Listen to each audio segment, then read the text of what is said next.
మన దేశంలో నీళ్ల తర్వాత జనం ఎక్కువగా తాగుతుంది టీని. అంటే టీ పౌడర్ కు ఉన్న డిమాండ్ అంతా ఇంత కాదు. ఎవరైనా కొత్త వ్యాపారం మొదలు పెట్టాలని చూస్తుంటే టీ పౌడర్ బిజినెస్ స్టార్ట్ చేయవచ్చు. ఈ వ్యాపారాన్ని పెంచుకునేందుకు మంచి అవకాశాలు ఉంటాయి. ఈ బిజినెస్ ని మీరు స్టార్ట్ చేయాలనుకుంటే కేజియన్ ట్రేడర్స్ వారిని సంప్రదించవచ్చు. వీళ్ళు మనకు మిస్ దిల్లు అనే బ్రాండ్ నేమ్ పేరుతో టీ పౌడర్ కు సంబంధించి ఆల్ ఓవర్ ఇండియా ఫ్రాంచైజీ మరియు డిస్ట్రిబ్యూటర్లను ఆఫర్ చేస్తున్నారు. మీరు ఈ బిజినెస్ ను 2000 నుంచి 2 లక్షల వరకు పెట్టుబడితో కూడా స్టార్ట్ చేయవచ్చు. వీళ్ళు మనకు 16 రకాలైన టీ పౌడర్లను అందిస్తున్నారు. ఈ బిజినెస్ ను ఎవరైనా ఎక్కడి నుండైనా స్టార్ట్ చేసుకోవచ్చు. పల్లె పట్టణం అన్న తేడా లేకుండా ఎక్కడైనా ఎప్పటికీ డిమాండ్ తగ్గని వ్యాపారం ఇదే. ఈ బిజినెస్ ని మీరు స్టార్ట్ చేద్దాం అని అనుకుంటే ఈ వీడియోని ఎక్కడ స్కిప్ చేయకుండా చివరి వరకు చూస్తేనే అన్ని డీటెయిల్స్ అనేవి మీకు క్లియర్ గా అర్థమవుతాయి. ఫ్రెండ్స్, వెల్కమ్ టు కేజియన్ ట్రేడర్స్. ఫ్రెండ్స్, ఆల్రెడీ నా గురించి చాలా మంది తెలిసే ఉంటుంది. సో లాస్ట్ 1.5 year నుంచి చాలా మంది తెలుసు. సో మాకేంటంటే చాలా మంది ప్యాకెట్స్ టైప్లో కావాలి అని చెప్పారు. సో దాని గురించి అని చెప్పేసి మేము ఆలోచించి ఒక బ్రాండ్ క్రియేట్ చేద్దాం అనుకున్నాం. సో ఆ బ్రాండ్ పరంగా ఏంటంటే మిస్ దిల్లు అని చెప్పేసి ఒక బ్రాండ్ మేము రిజిస్ట్రేషన్ చేయించాం. సో దాని ద్వారా నెక్స్ట్ FSSAI నెంబరు మొత్తం ప్రతిదీ మేము పేపర్ వర్క్ అనేది ప్రతిదీ పర్ఫెక్ట్గా చేయించుకొని స్టార్ట్ చేసాం.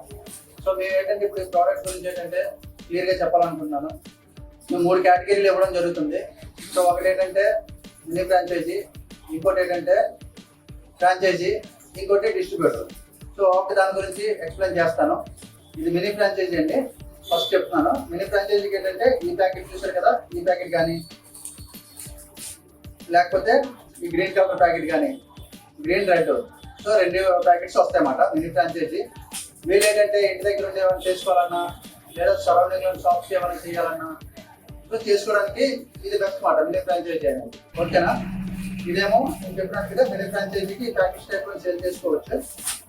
సో ఫ్రాంచైజీకి వచ్చేటప్పటికి మాత్రం ఆల్రెడీ మీకు వీడియో చూసారు కదా, ఫస్ట్ మొత్తం బాటిల్స్ చూపించాను. ఆ విధంగా స్టాక్ పెట్టుకొని ఏదైనా చేయాలి అనుకునే వాళ్ళకి సో వాళ్ళ గురించి అది బెటర్. మినీ ఫ్రాంచైజీ కన్నా ఫ్రాంచైజీ అనేది సో పేరు అనేది కూడా వస్తుందని నా ఒపీనియన్. సో దాని ప్రకారంగా మీరు ప్లాన్ చేసుకోండి. అంటే మినీ ఫ్రాంచైజీ అనేది ఈ విధంగా బాటిల్స్ మీరు ఆల్రెడీ చూసారు కదా, వీడియోస్ నేను చూపించాను వీడియో స్టార్టింగ్ లోనే. సో ఆ విధంగా పెట్టుకునే వాళ్ళకి ఫ్రాంచైజీ వస్తుంది. నెక్స్ట్ ఏంటంటే ఫ్రాంచైజీలో కూడా బ్యాగులు కాకుండా 5 kg బ్యాగ్ చూసారు కదా, ఇది 5 kg బ్యాగ్. సో ఈ 5 kg బ్యాగ్స్ టైప్ లోనే మనం బాటిల్స్ కూడా అరేంజ్మెంట్ చేసి ఇవ్వడం జరుగుతుంది.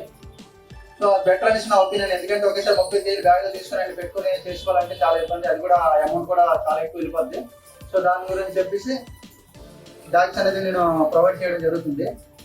నెక్స్ట్ ఏంటంటే దీని గురించి మీకు ఈ బాక్స్ చూసారు కదా, ఇదేంటంటే sample set. So sample set కూడా ఒకసారి మీరు ఆర్డర్ చేసి తీసుకొని ఇంటి దగ్గర టీ చేసి తాకి మీకు ఎలా ఉందనేది కూడా చూసుకోండి. అందులో ప్రతిదీ అంటే ఇప్పుడు మినీ ప్యాకెట్స్ చెప్పాను కదా 2 ప్యాకెట్స్. సో ఈ 2 ప్యాకెట్స్ కూడా ఉంటాయి. ప్లస్ బాటిల్స్ లోనే మనం 14 రకాల బాటిల్స్ లో ఉన్నాయి. సో అవి కూడా ఉంటాయి. సో మీరు అది తెప్పించుకొని చూసుకోండి. దీని గురించి కూడా మీకు డీటెయిల్ గా మీకు నాకు వాట్సాప్ నుంచి హాయ్ పెట్టారనుకోండి, మీకు నేను చెప్తాను. నెక్స్ట్ ఏంటంటే మీకు డిస్ట్రిబ్యూటర్ వచ్చేటప్పటికి ఒక డిస్ట్రిక్ట్ ఒకరికి ఇవ్వడం జరుగుతుంది. సో డిస్ట్రిబ్యూటర్ అనేది మాత్రం కంపల్సరీగా ముందు అవకాశం ఉంటే తీసుకొని ట్రై చేసుకోండి. ఎందుకంటే ఫ్రాంచైజీ అనేది ఒక 30 నుంచి 40 మంది టోటల్ ఇవ్వడం జరుగుతుంది ఒక డిస్ట్రిక్ట్ కి. సో దాని ప్రకారం మీరు ప్లాన్ చేసుకోండి. డిస్ట్రిబ్యూటర్ అంటే మాత్రం ఒక డిస్ట్రిక్ట్ ఒకరికే. సో వాళ్ళు ఎవరైనా ఇంట్రెస్టెడ్ ఉంటే ఆంధ్ర తెలంగాణ 2 దగ్గర మేము ప్లాన్ చేయడం జరిగింది. సో అవకాశం ఉన్నప్పుడే తీసుకోండి. ఏదైనా నాకు చెప్తారు కదా, కాల్ దగ్గరికి వచ్చింది కాల్తో అనుకోకుండా ఉంటారు. సో ఆ విధంగా చెప్తున్నాను. సో అది బెటర్ ఉంది, పర్వాలేదు, నేను చేయగలను, వాళ్ళ మీద నమ్మకం ఉంది అనే వాళ్ళు ఎవరన్నా లేదు డైరెక్ట్ వచ్చి చూడండి, మీరు మాట్లాడండి, దాన్ని బట్టి మీరు డిసైడ్ చేసుకోండి. ఓకేనా? ఇంకేమైనా డౌట్ ఉంటే నాకు వాట్సాప్లో నేను కాల్ చేయండి లేదా డైరెక్ట్ కాల్ చేయండి.